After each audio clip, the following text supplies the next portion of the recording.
Livelihood Award in 2004. Formerly the chairperson of the UN Trust Fund on Contemporary Forms of Slavery, he is esteemed for his campaigns against bonded labor. He is also the founder and chairperson of the Bandhua Mukti Morcha, the Bonded Labor Liberation Front. Swami Aga.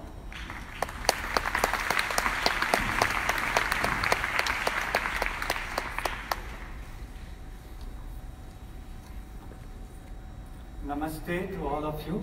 Namaste. Namaste. It means with all the love and respect of my head and heart, I bow down to the divine in each one of you. Namaste. Namaste. Namaste. As a very proud and progressive Hindu, I go by what the Vedas proclaim.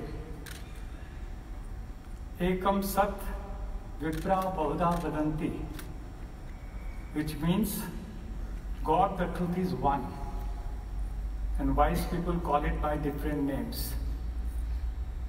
And therefore I will start off by saying,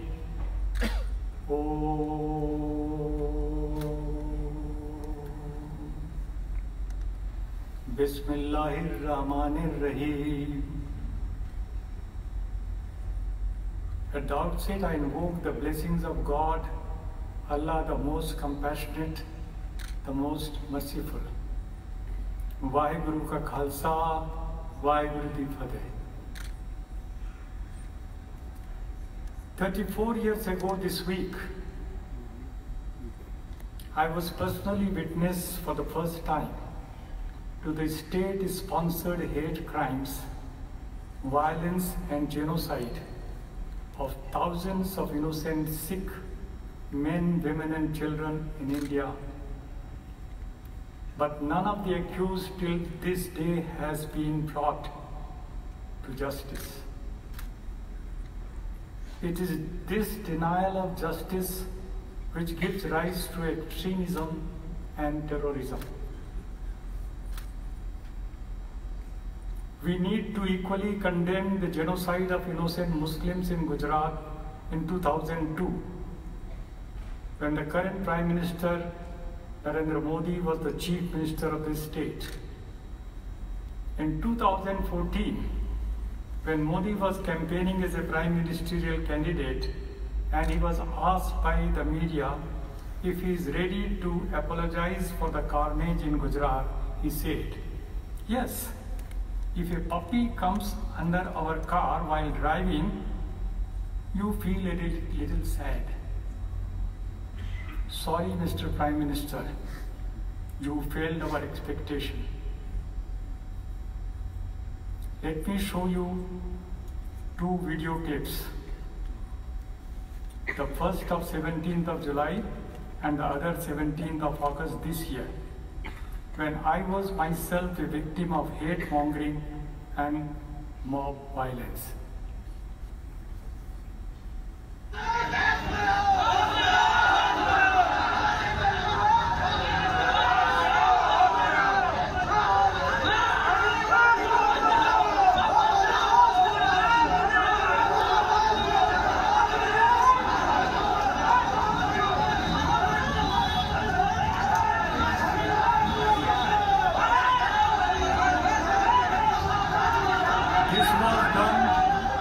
Not by Muslims or Christians or Sikhs or Jains or Buddhists, but by the very people of the religion into which I was born into, and which I have been trying to reform.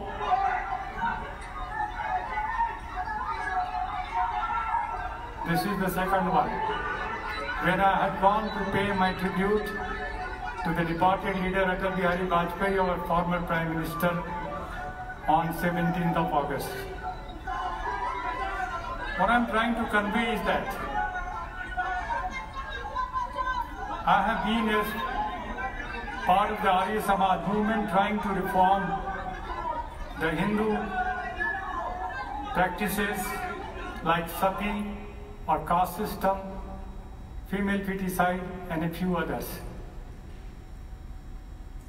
Now this Arya Samaj was founded by one of the greatest reformers Swami Dayanand Saraswati in 1875. Now you might have seen, the video was not long enough, 150 of these assailants, they were raising slogans, Jai Shri Ram, while beating me up.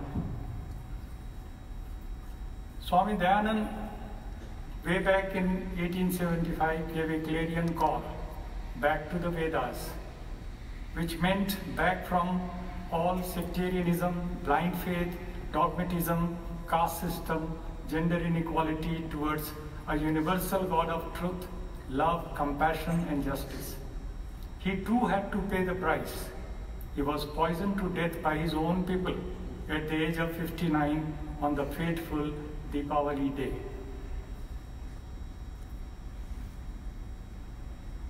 Rigveda says, Ano Bhadra Kratvo Yantu Vishwata. Let noble thoughts come to us from all sides.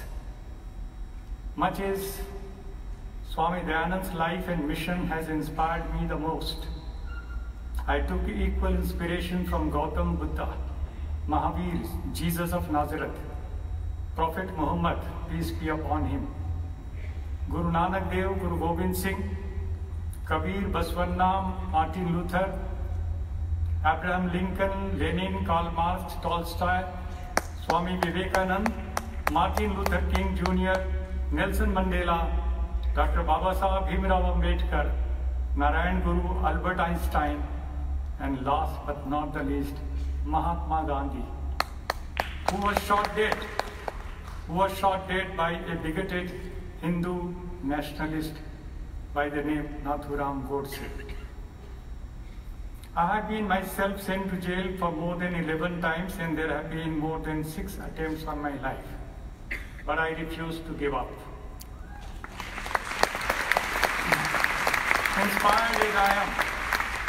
Inspired as I am by all great reformers and revolutionaries, I got initiated as a monk 50 long years ago, in 1968. I dedicated my life to be the voice of the voiceless millions, the poorest of the poor in the world, those who are victims of modern-day slavery, called bonded labor and child labor. In these years of our struggle, we have been able to liberate 178,000 victims of modern-day slavery, including several thousands of children. But the struggle goes on. There are minimum 500 million victims of bonded labor today in India, 86% of whom are Dalits and indigenous people. I am also a fierce campaigner against female feticide. Some 50 million girl children have been slaughtered in India even before they were born because of son preference.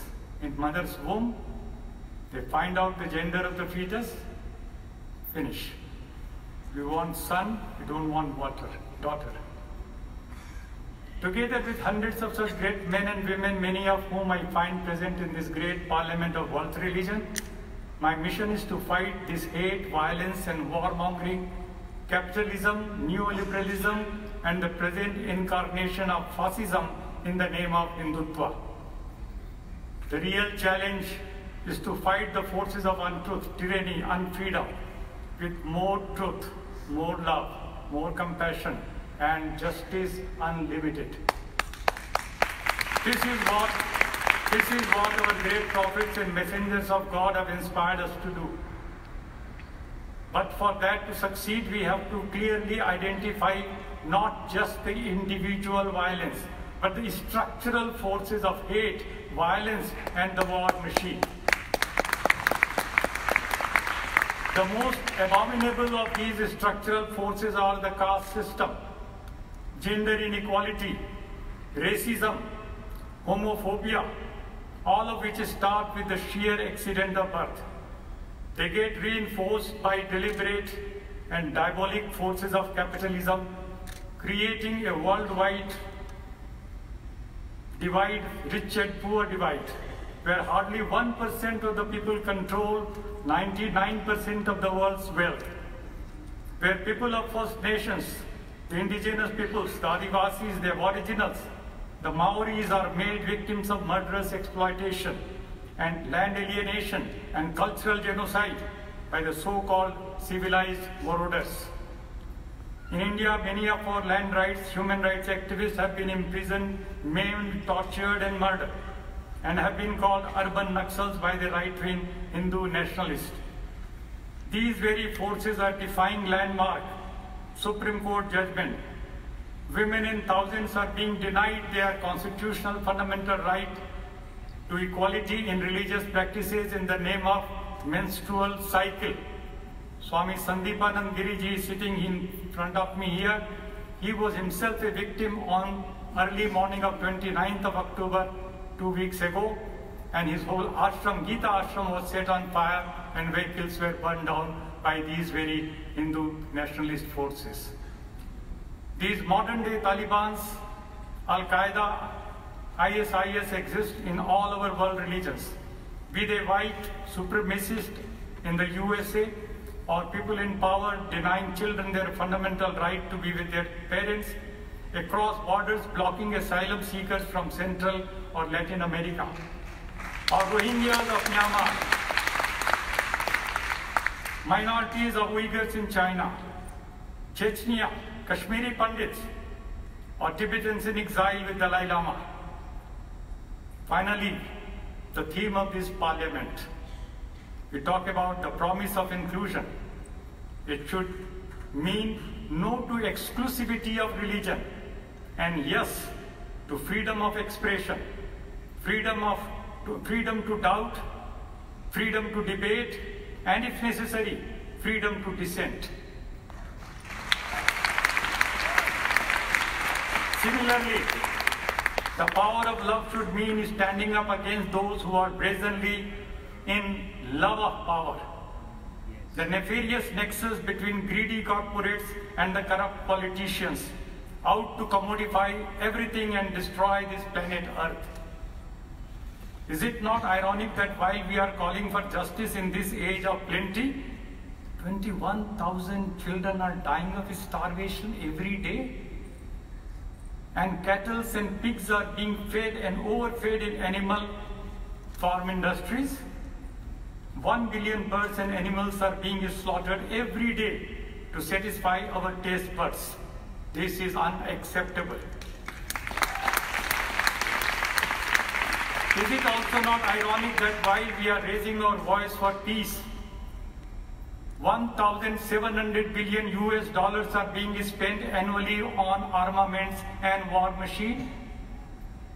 We, the people of the world, need to unite and demand a world government and a world parliament based on Earth Constitution. It is high time we stop preaching to the choir or converting the converted. We should mean business. Politics is too important a work to be left in the hands of only the corrupt and criminal politicians.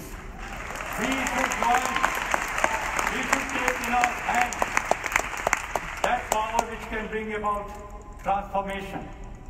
And therefore, keeping the spirit of this parliament, please respond by saying non-negotiable to these following moral imperatives: gender equality and LGBTQ rights. Yes. Non-negotiable. End to caste system and racism. Non-negotiable. End to modern day slavery. Non-negotiable. Freedom of thought and expression. Non-negotiable. End to religious violence and extremism. Non-negotiable. Respecting the sacredness of earth and No. all life forms. Non-negotiable. Let me convey, my friends, my very deep Deepavali greetings to all of you. It was on this day that Swami Dayanand breathed his last. And therefore Deepavali should mean, instead of cursing darkness, let us light a candle of love, hope and solidarity.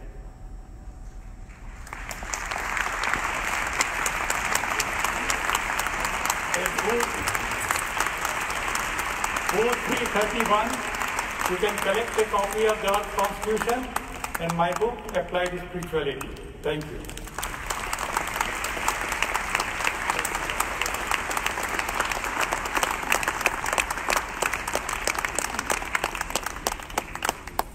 Thank you, Swami. The last speaker in this section is the Reverend James Lawson.